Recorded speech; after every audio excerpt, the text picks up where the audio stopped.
Okay, now let's go ahead and have a look at conclusions. Conclusions are very, very important when it comes to, well, I mean, they're not the most important thing, but you do have to know how to do a good conclusion, right? It may not be worth the most points for an essay, but you have to do a good conclusion. And so I'm going to talk to you about doing that. Here are the basics.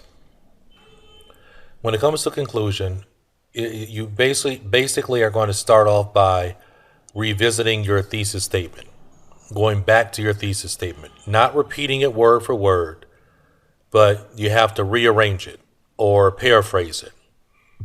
And that's going to be at the very beginning of the conclusion.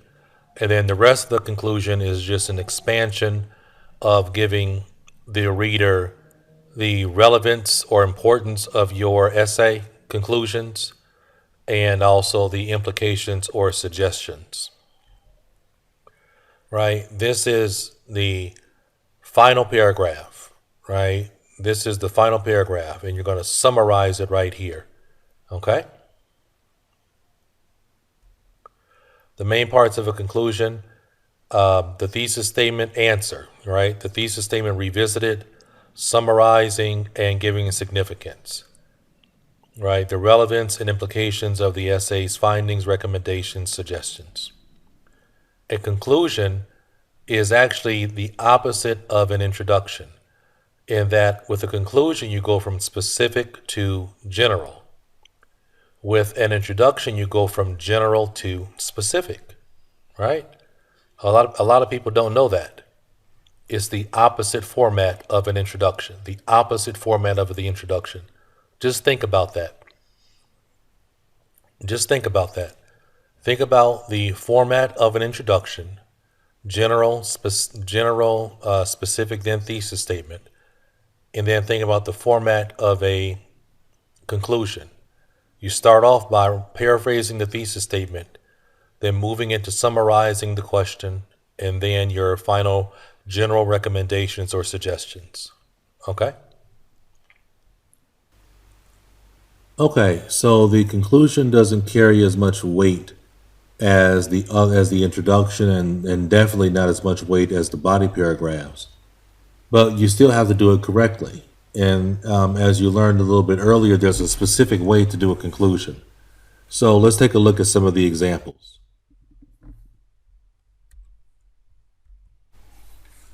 All right, here's the agree or disagree question about the full-time students spending most of their time studying and they should be doing other activities.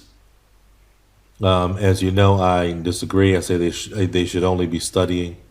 And this is what a good conclusion will look like. As we can conclude, utilizing time for any endeavor outside of studying is wasteful, as it prevents acquiring a high GPA and opportunities that only dedication to studying can provide. While there may be arguments to support a different position, those arguments are not persuasive. The best recommendation is for a student to solely focus on their coursework. All right, and here's a extent. To what extent do you agree or disagree? The qualities a person needs to become successful in today's world cannot be learned at a university or similar academic institution. To what extent do you agree or disagree? This is what the conclusion would look like. Becoming a success in life is the ultimate goal of every man or woman, but many of us do not know the skills to be a success. Many individuals think that we must go to college to learn everything to become successful, but this is not true. Confidence and social skills create a successful life, even though they are not absorbed from school. Now, here is an advantage-disadvantage question where we have a separate opinion. So what I've done here is I separated the opinion and then we gave a conclusion. Some people think that it is a very good idea to bring your family when you have to travel overseas to study or work. Discuss the advantages and disadvantages. What's your opinion? Absolutely, there are points to be made for the benefits and drawbacks of bringing your family. In general, it is a much better idea to have family included. Sure, there may be distractions and expense, but the educational benefits to children and the spouse are more important than those two negatives. The best recommendation is to bring them whenever possible. To do otherwise invites irreparable harm to the family and the individual worker. So you're very clear on my opinion. The above reference points illustrate the balanced opinions from both sides of view, yet when the rubber meets the road, the best decision rests with including family on the journey. Family is more important than any perceived drawback from having them travel to the new country. Here is a two-part conclusion. This is the one about needing money to live and if there are other reasons why people work, and discussing a specific one. This is the conclusion. Even though most would believe money is the end-all and be-all to motivate a worker, this is not true in all circumstances. Certainly charity, enjoyment, and family can act on the same level as money. In equal measure, social reinforcement can act as the provocation to arise and work 7 days a week if necessary. Discuss both sides conclusion. This is the one that's talking about computers being used more and more, and if you believe this is a positive trend or has negative consequences. Conclusion. It is beyond the scope of imagination that one would actually decide that computers and education are not the perfect marriage. This is especially true when we consider the research and modern society and adaptation advantages that come from having computers. The given solutions to the given negatives speak towards this debate falling on the side of positive association between computers and education. Here's a problem solution question about urbanization causing a loss of community sense, and what's the problem with losing community and how can we solve it? Here's the conclusion.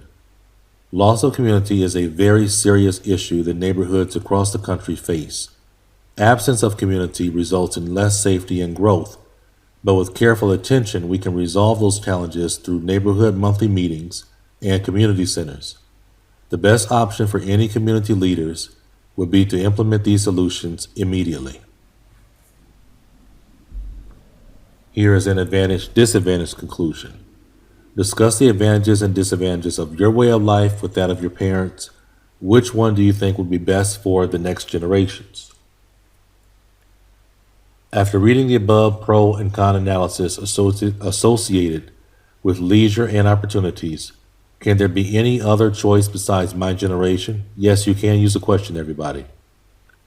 I am certain that my parents' generation will find the advantage-disadvantage examination in their favor, but actually, their arguments are fairly weak when truly explored. So, if you have any questions about how to do a conclusion, please contact me and let me know, and I'll be happy to answer those questions for you. Thanks a lot, and I'll talk to you.